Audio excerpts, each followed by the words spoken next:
आज भारतर लोकप्रिय प्रधानमंत्री नरेंद्र मोदी 71तम जन्मदिवस। यह उपलक्षे पुरी सुवर्ण बेलाभूमि में पद्मश्री सुदर्शन पट्टनायक गढ़ी एक आकर्षणीय बालुकाकृति। निखुण कलाकृति जरिया मोदी को शुभेच्छा अभिनंदन जणाइबा सहित तांकर सुस्थ और निरामय जीवन कामना करिसेंती।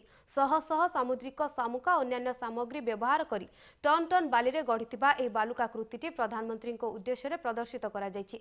एथिरे मोदींकर अविकल प्रतिकृति प्रदर्शित हेबा सहित शुभेच्छा वार्ता देइछन्ति सुदर्शन।